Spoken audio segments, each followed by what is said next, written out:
Nay, bigyan niyo na po ako ng pera. Gusto kong bumili ng pagkain. Wala akong pera dito, princess. Nakita ko po, meron kayong 20 sa wallet niyo eh. Sige na po, bigyan niyo na akong pera. Ay, aba, makulit ka. Pambili natin ito ng ulam. Nay naman eh, ang damot-damot niyo. Bibili lang ako doon ng chichirya oh, sa tindahan naling Sonya. Tigilan mo na ako, princess. Kung hindi, malilintikan ka sa akin. Kahit mag-iyak-iyak ka dyan at maglumpasay, wala ko ibibigay sa'yo pera. Nanay!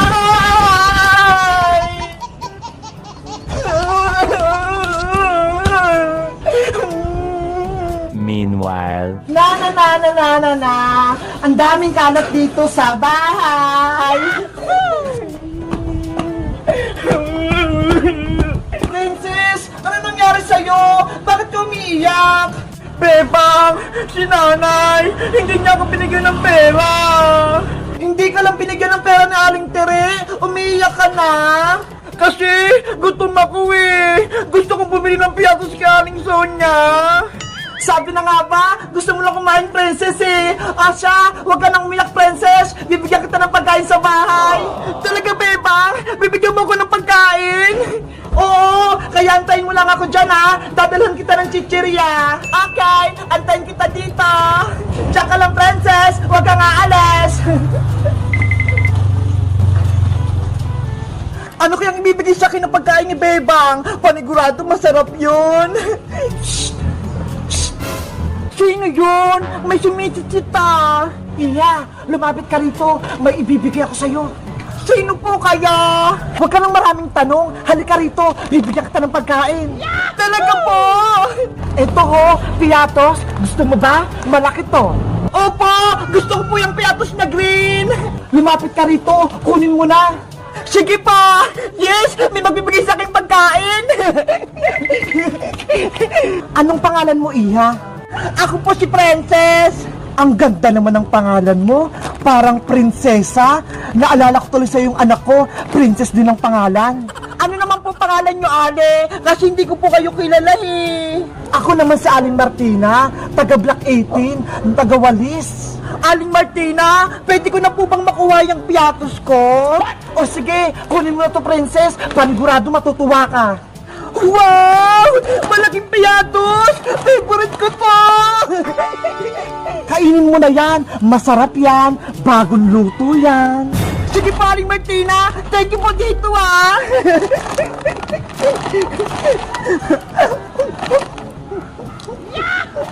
Sige, kumain ka pa ng marami, princess.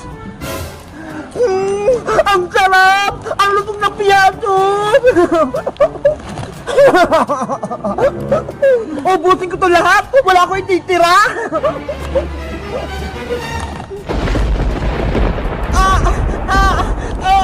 Aling Martina! Ano po nangyari sa akin?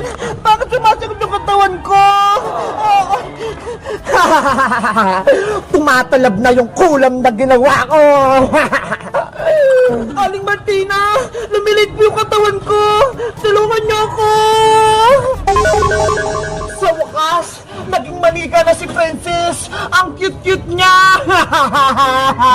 Ano nangyari sa akin? Lumit ako! Akin ka na kayong princess. Wala ka nang kawala sa akin. Bitawan mo ko, Aling Martina!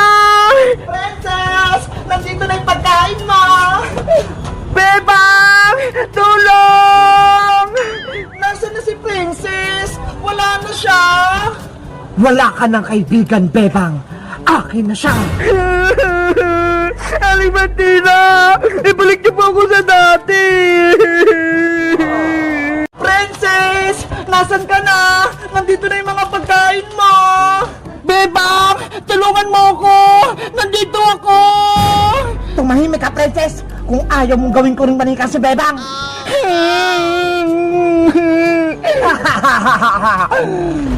Princess! Yuhu! Eto na yung mga merienda mo! Huwag ka na magtago! Ano ba yan? Bakit kaya bigla na namang nawala si Princess? Siguro, nagtampo siya kay Aling Tere, kaya bigla siyang umalis. Bebang! Nandito ako sa bakanting lote! Sinabi mo kang maingay manikang princess, makulit ka ba? Ibalik mo na ako sa pagiging tao, Aling Martina! Ayaw ko maging manika! Kung hindi mo lang sana kinain yung piyatos, hindi ka magiging manika. Ang pagiging matakaw mo ang nagpahamak sa'yo. Ang sama-sama niyo, Aling Martina! Inutubo ko kayo kay nanay! Walang magagawa yung nanay mo dahil isa akong mangkukulam. Ano ba? Makukulam kayo? Lahat ng batang pasaway at pagala-gala sa kalsada, kinukuha ko, ginagawa kong manika. Hindi naman po ako pasaway eh! Mabait po ako! Kaya huwag niyo na po akong kunin, Aling Martina! Wala ka nang magagawa, princess. Pagmamay-ari na kita, gagawin kitang manika habang buhay.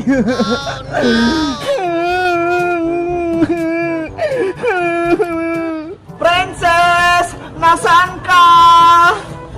Bebang! Sinong hinahanap mo dyan sa ilalim ng kotse? Iska! Si Princess! Nawawala! Ano? Nawawala si Princess? Oo! Kanina ko pa siya hinahanap eh! Nandito lang siya kanina sa tapat ng bahay, kaso bigla siyang nawala! Tulungan kita maghanap, Bebang! Dito ka maghanap sa taas! Ikaw naman dyan sa may bakanting lote! Sige, Iska! Magandang naisip mo! Nabalik agad ako kapag nakita ko si Princess! Princess! Princess! Nasaan ka? Lagot ka naman kukulam! Ililigtas na ako ni Bebang! May gagawin din ako kay Bebang, kaya tumahimik ka! Bebang! Tulungan mo ako! Nandito ako! Si Princess yun ah! Narinig ko yung boses niya! Princess! Ay! Hindi pala si Princess! Ibang tao! Iya! Sinong hinahanap mo dito? Lola! Hinahanap ko po yung kaibigan kong si Princess! Nakita niyo po ba siya? Nako! Wala akong nakitang bata dito! Kanina pa ako dito, pero ako lang mag-isa! Ganun po ba? Ineng, baka gusto mo ng saging. Busog na kasi ako, kaya sa'yo na lang to. Huwag na po, Lola. Sa inyo na po yan. May pagkain pa nga po ako dito, oh. Huwag ka nang mahiya. Sayang naman kung itatapon ko lang to. Kaya kunin mo na. Okay pa. Akin na lang po yung saging. Oh. Kainin mo na yan, Bebang. Masarap yan. Mukha namang masarap tong saging ni Lola, kaya kakainin ko na. Bebang, huwag mong kainin yan. May kulam yan. Princess, ikaw ba yan? Oo! Ginawa kong manika ng matandang magkukulam! Tumahimik ka, Princess! Aray ko! Princess! Yan yung nararapat sa'yo. Sinabi ko huwag kang maingay. Bebang, kahit anong mangyari, huwag mong kakainin ng saging! May kulam yan! Kainin mo na yung saging, Bebang. Ngayon din. Ayoko po, Lola! Huwag nang matigas ang ulo, Bebang. Kung ayaw mong mapahamak yung kaibigan mong si Princess. Bebang, huwag mong makainin ng saging! May sumpayan! Magiging manika ka! Pero Princess, kailangan kitang maligtas para maging tao ka ulit. Huwag mo na akong intindihin, Bebang! Iligtas mo na yung sarili mo! Takasan mo na si magkukulam! Hindi kita kayang iwan, Princess. Ililigtas kita. Sige na! Umalis ka na, Bebang! Ang dami niyong sinasabing dalawa. Kainin mo na yung saging, Bebang. Bilis! Ay, magkukulam. Kakainin ko lang tong saging kung may babalik mo si Princess sa magiging tao. Ay, aba? Inuutusan mo ba ako? Ako lang yung masusunod dito. Hindi ko, Bebang. Eh, di tatapon ko na lang tong saging kung ayaw mo. Sige na nga. Papayag na ako. Kapag kinain mo yung saging, ibabalik ko na si Princess. Tatabay ng kukulam? Baka niloko mo lang ako, ah. Oo naman, pinapangako ko. Kapag kinain mo yung saging, gagawin ko ng tao si Princess. Bebang, huwag kang makinig kay Aling Martina mangkukulam! Masama siya! Hindi niya susundin yung sinabi niya! Ayaw kitang nasasaktan, Princess, kaya ililigtas kita. Kahit maging manika ako, basta ikaw, maging tao.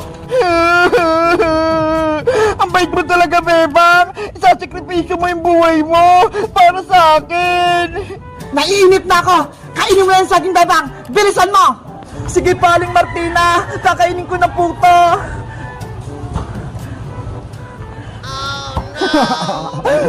Magiging manika ka na rin, Bebang.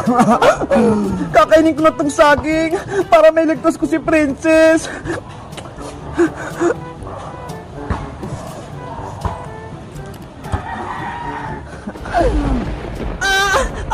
Yung katawan ko! Lumiliit! Bebang! Yung katawan ko! Naging manika na! Pati si Big Bird! Lumit din! Sa wakas, naging manika na rin si Bebang. Aling Martina! Sinunod ko naman po yung gusto nyo ah! Gawin nyo na pong tao si Princess! Ano ako? Uto-uto? Hindi ko na ibabalik si Princess. Parehas kayo. Sinungaling kayong magkukulang!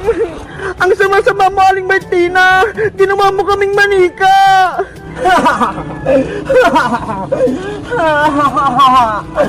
Huwag ka nang malungkot, Princess. Dahil lahat kayo ng mga kaibigan mo, gagawin kong manika. Pati si Iska. Hoy, makukulam! Wag mo lang idamay si Iska! Ako, si Martina, ang pinakamalakas na mangkukulam sa buong mundo. Kaya ako'y masusunod, Bebang. Pagtakasin nyo kami, Aling Martina! Huwag nyo kaming kunin! Kayong mga manika ang gagawin kong kasangkapan para mabuhay ang aking anak. Princess, anong gagawin natin? Manika na tayong dalawa! Aywan ko, Bebang! Panigurado! Katapusan na natin! Tulong! Tulungan nyo kami! Tulong! Wala nang tutulong sa inyong dalawa dahil matatakot sila sa lakas ko.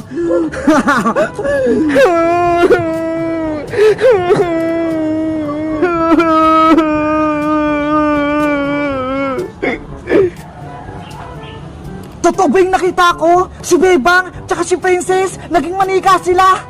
Lagot, may bago na namang kalaban.